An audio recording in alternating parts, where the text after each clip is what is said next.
Hey guys, and welcome to our channel. This is a bit of a different video than we usually make, but we thought we wanted to share a bit about our money, income and expenses.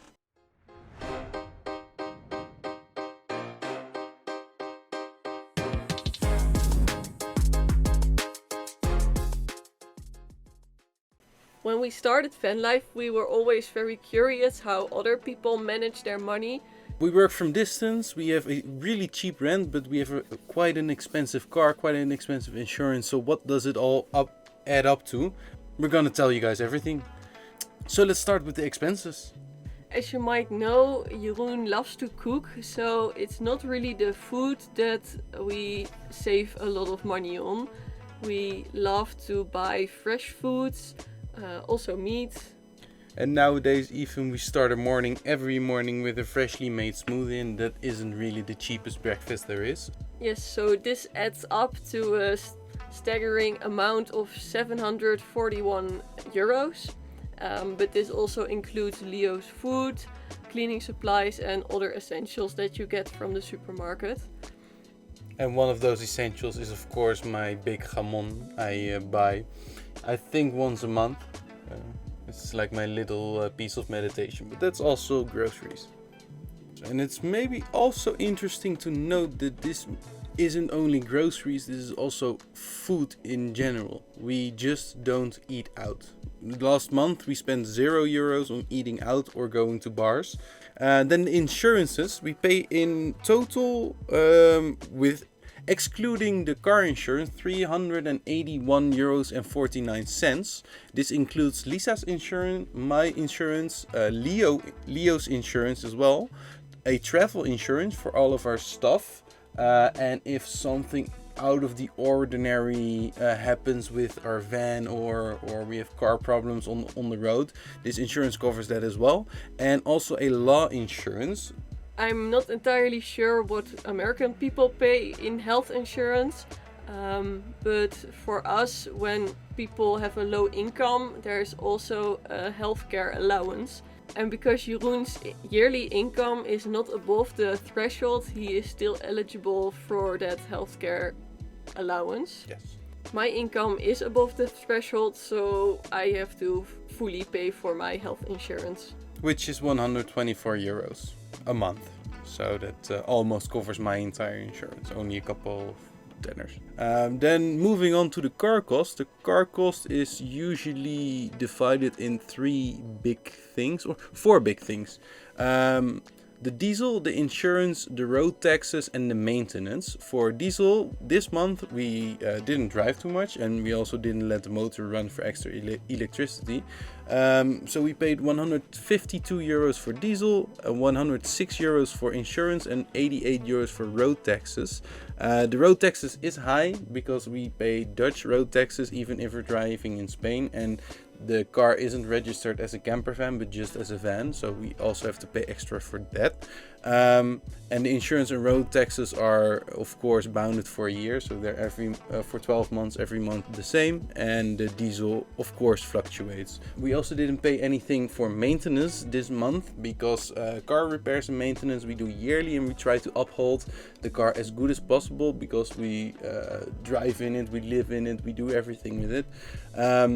So this year's maintenance was €800 in total, which also is really doable, but you have to set aside this money because it comes around yearly, of course.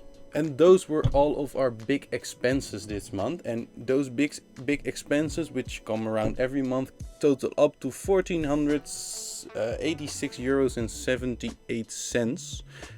So now we'll be moving on to the smaller stuff. So this is the list of small things of this month. The gym, €40, that's every month. Which we also use as a shower every month. This month we bought a new pillow for Leo, €15. We do laundry usually every 2 weeks. So this month it was €46. This is a bit on the higher side, it's probably 3 times this month. We also bought a new SSD drive because this summer we had a big scare, and losing one of our SSD drives, well, that means kind of losing all our footage. Then moving on to the camper places, we try to avoid campings or expensive camper places. Every couple of days we need to refresh water, empty our toilet, and there are also in Spain luckily lots of free camper places where we can do that. So this month we only spent 20 euros on camper places. Then next up is our internet and phone bill. We pay a total of 75 euros for that. This includes Starlink, my phone subscription, and Jeroen's telephone is included in his work.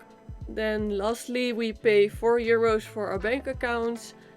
And then we also spent 35 euros and 20 cents for repairs on the van because we had a leaking roof and we needed to buy some stuff to put in the in enclaves on the roof so it doesn't leak anymore. It's still not completely fixed, but this week it's gonna be fixed. Last smaller expense is the propane. We also didn't buy new propane this month, but this usually costs around 40 to 50 euros for a refresh, and a refresh lasts us about 4 months. In Spain it's even cheaper. In Spain it's 23 euros, but you already have to have a gas tank for that. You could average it out on 10 euros, 15 euros a month on propane. And that brings the total of the smaller stuff to 423 euros and 56 cents. And you might think that's quite a lot because of the hard drive we needed to buy or repairs we have to do. But every month you come across these things that you have to buy extra, so it isn't really that high because in other months we might have to repair a tire or other stuff. So this is quite normal. Yeah, and that brings the total expenses of last November to 1,892 euros. Which is pretty good.